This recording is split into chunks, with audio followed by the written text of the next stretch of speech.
You are listening to Investing Matters, brought to you in association with London South East. This is the show that provides informative, educational and entertaining content from the world of investing. We do not give advice, so please do your own research. Hello and welcome to the Investing Matters podcast. My name is Peter Higgins, and today I have the huge privilege of speaking to James Deal, the co-founder and head of UK of the award-winning FCA-regulated online platform PrimaryBid. Hello, James. Good morning. How are you? I'm very well. Nice to meet you, James. Now, James, I want to start this interview, if I may, with asking you to share with us what shaped your first interest in business, investing, or economics, please. I won't go back prior to university because I'd say my first, direction was during my time at Durham University, where I studied business economics with an honours degree. I had a placement with a bank based in Hong Kong, part of Hoare Govett. And that was a hugely interesting time, working on a trading floor surrounded by very capable, talented people, bright people who worked hard day and night. And that really spurred my interest to come back and then apply for a role in the banking industry, which began with my time at Dresdner, Kleinwort Benson in 1996. Okay, do you want to share us a little bit about your time at Dresdner, what your learnings were from that, please? So Kleinwort Benson at the time, recently acquired or part acquired by Dresdner, the German bank, was a leading franchise in UK equities broking and advisory. So a great place to start my career. And I worked for a number of years in what was termed the equity small and mid-cap sales team. So broking the smaller end of the market to institutional investors across the UK. Thank you for that. And then after that, you went to Numis Securities, where you spent a significant period of time tracking, and you worked on leading the mining franchise of the UK focused business. You tell us a little bit about that period as well. That's another sort of, piece of the puzzle that makes you the person that you are today. Sure. So around 2002, I moved across to join Numis. Again, focused on the small and mid-cap end of the market. That was very much Numis's franchise. Having been founded on the insurance sector, it was expanding into other areas, and very quickly spotted the fact that at the time, Numis had a preeminent mining analyst. That's the resources or mining sector was covered by them, but was very nascent in that franchise. And at the same time was latching on to the fact that there was something happening. This is 2003. We were yet to see the full wrath of China really impact the demand and supply of core commodities on a global basis. And so I was early into understanding that, which was great fun, because in public markets, having an information edge is in danger of making you a quasi-specialist. I would not refer to myself as a specialist other than I worked hard to try and understand what was really driving commodity prices. And again, looking at how that transferred into the value of equities, existing listed companies, and then bringing exciting new companies through to the listed market. Fantastic. Thank you for that reply. 2006, you moved over to JP Morgan Cazenove, and you spent 14 years there as the head of UK small cap sales. You built a fantastic reputation, James, and you're at the forefront of UK and European mid-cap equities. Please can you share the greatest lessons from that period for us, please? So it was great fun moving from a very fast-moving, smaller business like Numis into a very well-established franchise like JP Morgan Cazenove, which at the time was preeminent in having the JP Morgan balance sheet combined with the trusted franchise, long-standing franchise and leading franchise of Cazenove. So that was a really happy partnership, an amazing combination, because there's not many examples of where you've seen that combination of, say, a US bank buying into a UK franchise and making it work. And this really did work. So again, I moved across with half a focus very much on the mining sector, because at Numis, the only time I'd ever lost business really was to the JP Morgan Cazenove machine. So if you can't beat them, join them was part of my logic at the time. And apart from that, it was a delight to be working with a really strong team of people, again, broking the mid to small end of the market to an institutional client base. Fantastic. Thank you. Now, 2019, you joined PrimaryBid as their Chief Operating Officer, James. What attracted you to their goals and ambitions regarding, essentially, it was a startup. For a lot of people describing it as a startup at that stage. Well, if I take a step back, actually, from within my time at JP Morgan Cazenove, what I've really enjoyed about public equity markets, especially at the small cap end, is you are privileged to meet with management teams of companies on a very regular basis to see the whites of their eyes and truly understand their intention, their ambition, and their talents to grow and develop their businesses. And as a broker, either on the trading and public market side or in the private side as an advisor to the companies, it's really, really exciting to know you can make a difference. Going back a bit, in 2016, I moved off the trading floor at JP Morgan to run corporate broking on the corporate side of the business. And during that time, I discovered that there were far too many companies listed in the markets who were not seeing enough liquidity in their shares day to day. And it occurred to me that what we are seeing is a shift in the level of index and quant-driven flows, so index tracking flows and electronic trading at the expense of the human element, if you like, the level of trading activity that was actually pushing through the markets on a day-to-day basis from the human decision and individual investors. And that occurred to me to be a growing problem. It's quite interesting. If you take a step back and you look at the way the market has evolved over a long period of time, ironically, in the 1950s, the entire stock market was people. There were no institutions. By about 1985, that percentage had dropped to about a third of the market was individuals, and as the pension funds and equivalent had grown to become the majority. It reached a low just prior to 2010 of less than 10% of the market was people, individual investors, and that's now rising again. It's rising quite steadily. Today, we're about 15% of the market owned by individuals. It was a chance meeting for me. PrimaryBid was in very nascent form in 2019, and it occurred to me very clearly, here is a business that is pushing with regulated form to be able to put individuals back into the stock market, something that's happening anyway, being driven by matters we'll come on and talk about, such as the use of technology. And this is a really interesting purpose. And so for any listed company trying to maintain the right level of liquidity and price discovery and the heartbeat of how a share price should operate, it's very, very clear today that nurturing and maintaining that human retail element is a really important part of the equation. Absolutely. Thank you for that.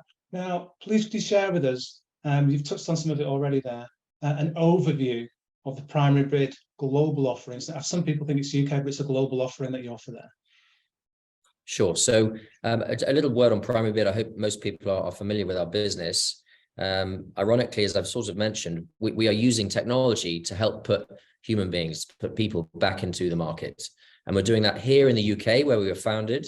But what's exciting and what drew me to PrimaryBid in the first place was the ability to export our best practice to other places geographically. So we are live today in France, soon to launch in the Netherlands and Belgium and other parts of Europe, because we are partnered with London Stock Exchange in the UK and Euronext for 9 countries in Europe. But we're also looking at other geographies. And the next big opportunity for us really is the US, and taking our technology and our solution and our partnership ethos in the way that we work with the banks, with all distribution partners, with law firms, PR firms, and of course with companies directly, to help them connect to the broadest audience possible, especially when they are raising capital, because that's when it matters. So from a global point of view, the big market for us to conquer is very much the US, and that's what we're doing in support from our shareholders and intent from the team that we've built. Indeed, I've noted here you've attracted some stellar investors yourself in the form of, as you've said a few there already, SoftBank, London Stock Exchange, Fidelity, Draper, Home's, ABN AMRO, Pentec, Outward Ventures. And how are these accelerating the process here? How are they enabling you to get into these capital markets, invariably which they are? So beyond the team internally, if you look at our shareholder base today, it's got a great strategic element to it. So all of our shareholders are incredibly helpful with advice on how we grow the business and grow the headcount, how we improve our technology as a technology-led enterprise. But also strategically, if you take the likes of SoftBank and a number of other investors, they have, under Outward Ventures and Fidelity Ventures, they have positions in private companies that will seek to list in public markets. And their investment in PrimaryBid is in part because they see the benefit of using us as a worthy channel to build out that ownership, beyond the institutional game, and to give a broader base of people the chance to own a piece of companies from within their portfolios. And of course, it's not just about the retail investor per se, it's what we term stakeholder inclusion. So it's giving a company the chance to reach its community of customers, employees, franchise partners, and a much broader base of, dare I say, the public also, in inclusion in what is, of course, a public market. Thank you. You've touched seamlessly onto my next question here, which I'll ask you anyway, because there's a fear that there's still some misconception of PrimaryBid as a business to consumer platform. Please, could you share what percentage of B2C trades PrimaryBid works on, and what the larger aspect of the business is? Well, if you look at our history, our B2C solution, our ability to give the individual the chance to transact in a fundraising for a public company directly via our website or our app, was really, really important to give us a chance to get onto the pitch. Today, what's interesting is actually more and more of the flow and the demand that we generate comes from third parties. So it comes through distribution channels such as the big platforms. So Hargreaves, Lansdowne, AJ Bell, Interactive Investor, and so on. But really what we stand for is the ability to give multi-channel access, to give the investor complete choice of where they want to invest from, whether it's their ISA or SIP through the platform or wealth manager they're connected to, or indeed on their debit card directly through PrimaryBid, which in some cases, and we've canvassed our customer base, that's a really welcome channel. People like to be able to invest and add to their investment funds through their current account. I think it's also worth just mentioning that, with that, it's about awareness. So as we're seeing regulatory change come through, something we are very focused on is to tick that box of best practice is about getting the awareness of the transaction to the broadest audience as quickly and efficiently as one can, with a message that people understand. So we take the transaction information and we curate it into a form that is easy to understand. We don't provide advice or any recommendation, but we give full information on the transaction in a time-efficient manner. And then we give the investor the chance to be able to transact from whichever channel they see is most appropriate. Indeed, and I must touch on this because it's quite important as well. I've noted that in the past, the speed of some of these fundraisers is absolutely phenomenal, and some of them have closed within less than 24 hours. So there's clearly some real pent-up demand. How do you deal with all of that business in the sense of the flow, as you've called it? That's the beauty of our technology platform, the fact that we are able to process demand and allocate shares in sometimes a matter of hours. I think what we're waking up to as an industry is that it's only right to give all investors the right and appropriate amount of time to be able to consider their investment decision and then be able to participate in a given transaction. But at the end of the day, as PrimaryBid, really think of us as a partner to the existing system, giving the small investor an equal place at the table, the chance to participate on the same terms. Unfortunately, we don't dictate those terms. So if the transaction is limited to a matter of hours, we are providing that equal access. We can't dictate whether it's a matter of hours or days or weeks. Where we have a voice, we will always advocate for the longest time frame possible, because the more time someone has, the more informed they may become. And I would say that, this is all about the fact that today it's the source of information through technology, right? Through the web and so on. That means that the investor can become aware of the deal and be fully informed from information that is free to use and in an open basis, and then be able to transact as effectively as possible. All led from the technology advances we're making and indeed integrating with our partners to do so. Excellent, thank you. Now, you've worked with over or around 300 FTSE and AIM companies. Could you share some of the high caliber companies that you've worked with across the FTSE and the AIM, please, James? Yeah, so we've raised for near 300 companies. We've done pretty much every FTSE 100 placing and most FTSE 250 placings for the last few years. And we take great pride in that. And that includes companies such as Severn Trent, Taylor Wimpey, Hickle, which is an infrastructure company, an investment trust, and I'll talk about investment trust momentarily. But I get just as excited about raising capital for the smallest of AIM companies, where we're helping create that capital formation, as I do about working with the largest of FTSE 100 companies, where we're giving that governance, take that equal access for the small shareholder to be on this level playing field. And so we celebrate the fact that it's our technology that allows for both ends of the spectrum and everything in between to work efficiently. Excellent. Now, as a leader of the business, as a technology company, what's the biggest challenge to the business that you're facing today? You know, speed, data, diligence. What is it that's the challenge for you at PrimaryBid? One of the ongoing challenges we have is that we operate in a regulated market and we take it very, very seriously. So we have an incredibly talented compliance team, legal team, broad capital markets team, and they operate hand in glove with our marketing and design and our technology team, which is sizable, and our product team, who are helping us take our technology forwards and improve how we can provide a service to the issuers that we work with. That's the companies that are listed, but also, of course, to the end investor, whether it's directly through our own subscriber base, or just as importantly, through our partners. We're helping them reach their underlying customers. We're helping, you know, the platform customer to be able to connect with the transaction as efficiently as possible. Now, the point I'm making in an answer to your question is bringing the realms of technology and finance together is not easy. Fintech is a wonderful agenda. It's a wonderful source of growth here in the UK. We are a beacon and a center of excellence for fintech. But mark my words when I say it's not an easy thing to bring technology and finance together in this regulated form. But I'm pleased to say that we are funded and incredibly well adept at doing so, not least for having been operating for 4 years plus in this worthy challenge.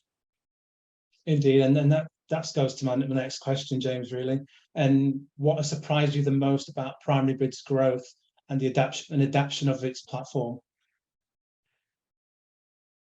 Look, we are a business that's careful what one wishes for, but we thrive in periods of adversity. That is to say, when listed companies need to raise capital for growth purposes or to strengthen their balance sheet, that's where we step in and we can really help, as well as giving that connectivity to a broader base of existing and new investors.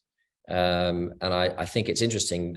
It was, of course, a surprise. No one knew that a health crisis would represent such a catalyst for bringing this whole agenda forward. So put PrimaryBid to one side. What's truly wonderful is the way capital markets, not just in the UK, but of course globally, have woken up to the fact that the individual investor has a place at the table and can make a difference. So when you look at post-COVID, post the initial shock, it's fascinating how markets globally rallied because of the engagement and input from individuals. And that's fascinating. I think we've seen the pendulum swing almost too far with a lot of noise around meme stocks and areas where we don't need to discuss today. I think what we stand for is a really simple ethos of ownership. So it's giving the stakeholder, the community around a company, or the broad public the chance to own a listed company. After all, listed equities are by far and away the best performing asset class through any time period, but going back decades. And as PrimaryBid, we celebrate the fact that we are giving individuals the chance to be able to participate in listed equities at that special moment when you get discounted share issuance and true understanding of the growth profile of a company. That tends to be around a transaction, and that's the ethos of PrimaryBid. Thank you. And we're fortunate at the moment to see the FTSE almost at all-time highs. So I fully expect that there's going to be even more accelerated fundraising going forward. So I suspect that the PrimaryBid team is going to be really busy going forward. What's your hopes and aspirations for that? Look, it's ironic. You mentioned the FTSE. I mean, it did hit an all-time high last week and has since dropped back a little bit. I think that masks a much more fragile market, actually. I think the fact the FTSE has been so strong performing reflects two things. It reflects, as everyone understands, the fact there's quite a lot of foreign income, whether it be oil companies or otherwise, that feed into the value of the FTSE 100. But it's also because it's always been seen as the top companies here in our market as a flight to safety or a flight to quality. And I think in a world where it's difficult to know what happens next, there's a very natural defensive move to owning the safety of the largest companies in the marketplace. Behind that, though, on one hand, we all have concerns about where we are going next as a nation and looking every day at what's happening from point of view of inflation and all factors and recessionary pressures. That said, it's a really exciting time for public markets because, as I mentioned earlier, I think public markets really do tend to shine through periods of adversity, because as a public company, you've got the chance to turn quickly and go to your shareholders, existing and new, and achieve the support, raise the capital that you need to develop your business and take it forward and continue to innovate, especially at that small cap end, which is where I've spent most of my days. And as PrimaryBid, we're playing a small part in that exact agenda. So it's a really exciting time in terms of, with every element of adversity, of course, we see opportunity. Indeed, you speak of adversity, and it's usually the time when great leaders and great companies actually come to the fore. You're fortunate enough, James, to work alongside one of the smartest and shrewdest UK tech pioneers in Hanan Sabasivan, and he's the co-founder of PrimaryBid. Please can you share some of the qualities that he possesses that enables PrimaryBid and yourself to go on democratizing investing for all, please? Well, the first thing to say is Anand, by combination of, I would say, mainly judgment and a little bit of luck, because it's always good, did come up with the concept of PrimaryBid. And without going into his history and his career, there are reasons that led him there. But what a brilliant moment and idea, and we all celebrate that. Anand and I are partners in deed and form in every way, and he's a delight to work with. He has an incredible mind, great vision. And as we look beyond the UK to other geographies and so on, it's really exciting to look at what Anand and our broader team are capable of delivering in taking our mission, our purpose, to a much, much broader audience, beyond UK shores. Indeed. You touched on earlier, please could you expand on, obviously, the market, the other market that you're looking really to break into and to expand in is the US. Please can you expand on that and tell us about that market and why that's so important? Because it's a huge market and you've got a fantastic number of people who want to access the market but can't in the way that we're fortunate to have at the moment in the UK. So obviously, as the largest market in the world, that's the first point to make. I think it's very interesting that everyone we're partnered with here, particularly banks, see the potential and the benefits of what we can do, and that can apply to other markets. The US is in some ways easy for us in terms of language, but obviously has different rules of law and governance and so on. But that's surmountable, and we're getting there. I mean, I think at the end of the day, it's really interesting to look at the purpose we have here is exactly the same in the US. And there really is a wake-up call around the fact that the small investor, the individual, can make a difference with use of technology and the right platform support and so on. This is a really, really interesting cohort of public equity ownership that will continue to grow. And so as we look to progress our position in the UK, in Europe and elsewhere too, it's only natural that the US is the obvious market that we can work in. And we've been welcomed with open arms in terms of playing a part in helping the existing system and partners deliver what they can for either existing listed companies or for new companies coming to market. Excellent. Thank you for that. I'm going to change things up slightly for a moment, James, if I may. And I want to ask you about your own investing strategy. You've got a vast, I think, decades of experience in the market and in the small caps, mid cap space. So how do you invest as James Deal's own money? You've earned some money in the past. You're still earning money now. How do you invest yourself? Are you in the small cap space? Are you elsewhere? Show us a little bit of that. Yeah. Well, as I said, I would not refer to myself as a specialist in any way. Increasingly, though, I found myself turning more towards the smaller end of the market. I really enjoy getting to know businesses that are at a small, perhaps more nascent phase of their development, and therefore have real scope to grow and real scope for a management team to have impact over the direction of the business. I think it's interesting to understand a couple of points. The stock market is a living, breathing organism in many ways, and at different points in a cycle or through a period of time is driven by levels in simplicity, as is understood in stock market terms, by fear and greed. And it's very, very interesting to keep some element of understanding of where we are on that spectrum of fear through to greed at the other end. But cutting through it all I would say that there's every merit in seeking out businesses that have strong asset backing and indeed a really healthy dividend or income profile. Because through time, irrespective of where we might be in a fearful market or a greedy market, you will know that you will always get paid your dues if you are accumulating dividend returns year in, year out, and you can sleep at night knowing that a company is well backed in terms of asset value.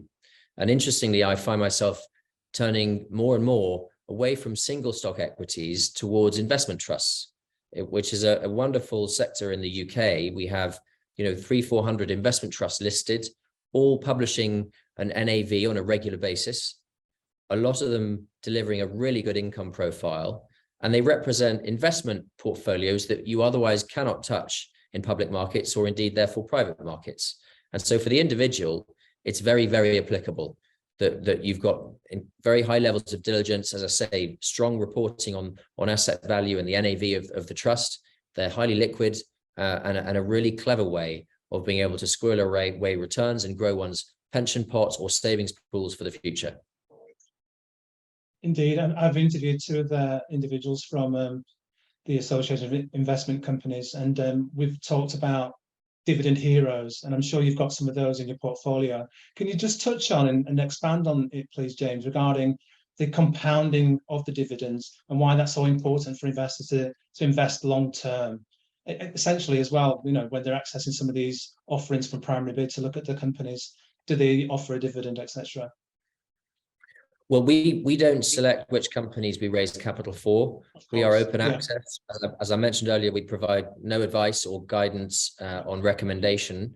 But it is a testament to just good practice on investing that the compounding element of a dividend profile is about the most powerful thing one can understand. And the sooner people save and invest for themselves, the better. And it's very interesting to see how pension reform is coming through with a very firm eye on the fact that there is an enormous pool of capital available today, circa 400 billion, some say up to £1 trillion of capital sitting in cash, in savings vehicles, ISAs, SIPs or otherwise, that is applicable to investing in public equities. And again, as PrimaryBid, our purpose really is to help individuals seek out the best opportunities to be able to invest that pool of capital.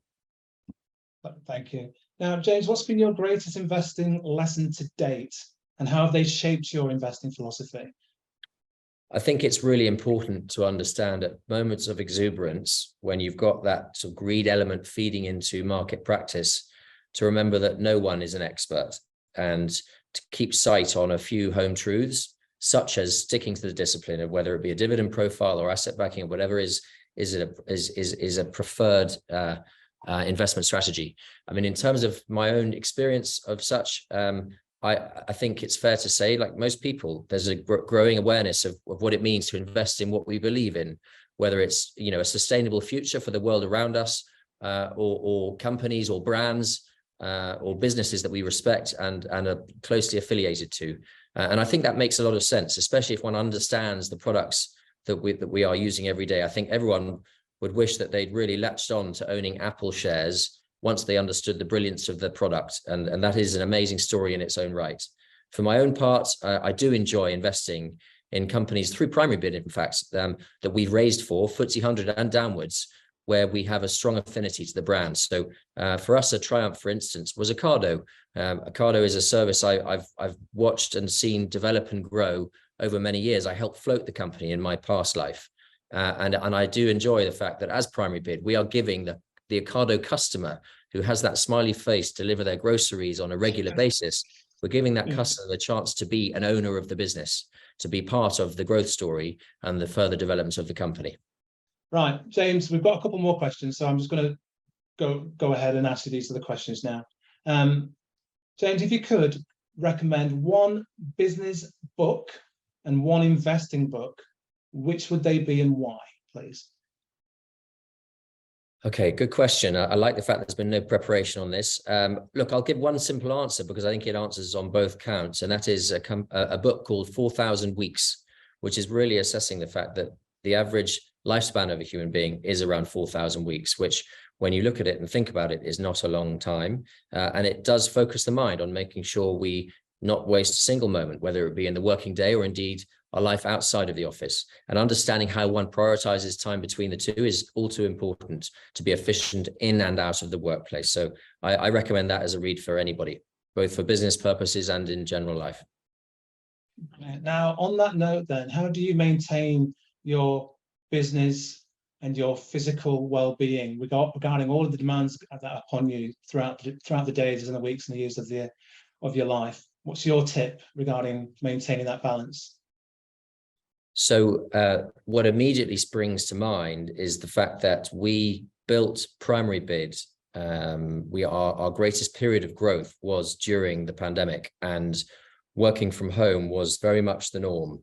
And whilst very efficient, I think it's interesting that for most people, it had elements of being very unhealthy, to have no distance between the workplace and the home environment.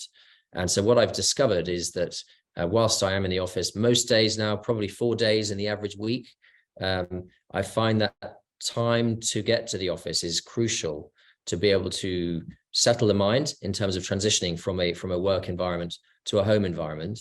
And increasingly what we're finding at PrimaryBid is that our people really benefit and enjoy spending time together under one roof. That's how we move forwards. That's how we bring finance and technology together to the greatest effect. So I think, time in an office is all too important, especially less so perhaps for someone like me who's been around too long. For young people who are keen to learn and want to move forwards, you can't put a price or you can't value enough the benefits of being physically present together and working with people that are there to help you move forwards, help you solve problems, and help you develop the business that you're working in. And it really means that the working day can be a lot more fun than perhaps the loneliness of or seeming efficiency, but lonely environment of one's own home. Fantastic. I love that you answered it that way. Thank you very much. Now, despite being very busy and balancing life out, you actually find time, James, to support some charities. Can you just share details of the 2 recent charities that you've worked with, please?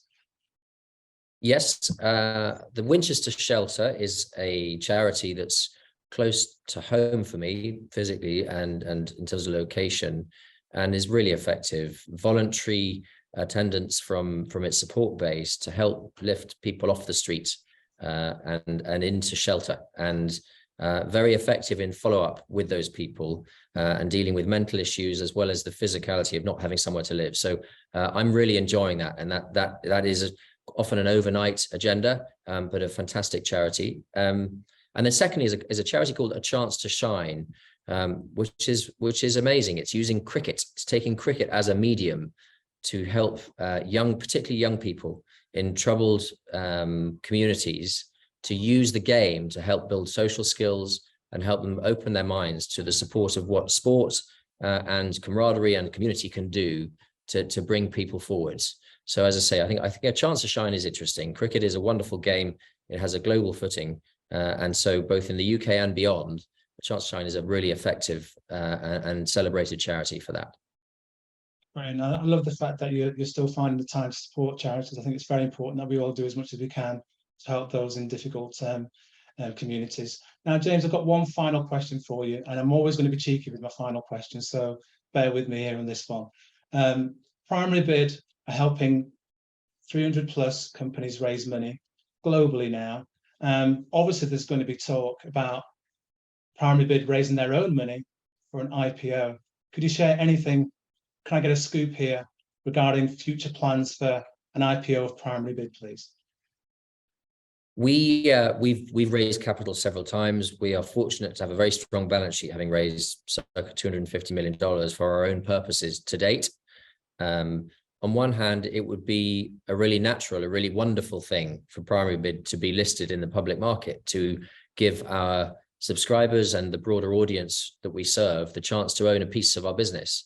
There is a time and a place for that. And I would say to any company, you only go public, you only list when at the appropriate moment. And so without the need for funding, and as we seek to grow a broader base and platform of stability for our business, now is not the time to be going public, but never say never. There could absolutely be a point in the future where we see every merit of that democratic agenda of giving the people that support us, the people we stand for, the chance to become participants and owners in our business. It's a fantastic, longer term agenda.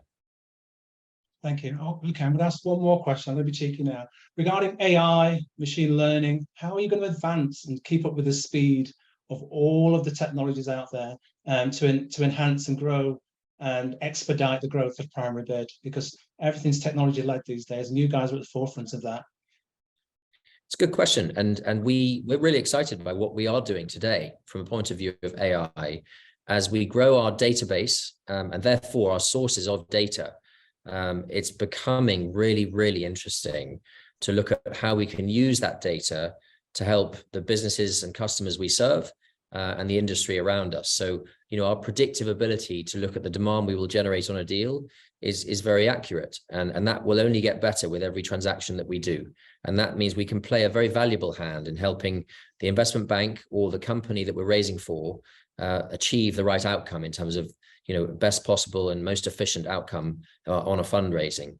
And more broadly, using technology, using data to deliver information into the hands of the individual investor in an appropriate way is a really apparent opportunity. It's not easy, but we are working hard to make that happen, to make it happen with efficiency as best we can. At the end of the day, we're here to help bring down the cost of equity, giving people the chance to buy into this asset class in the most efficient way they can.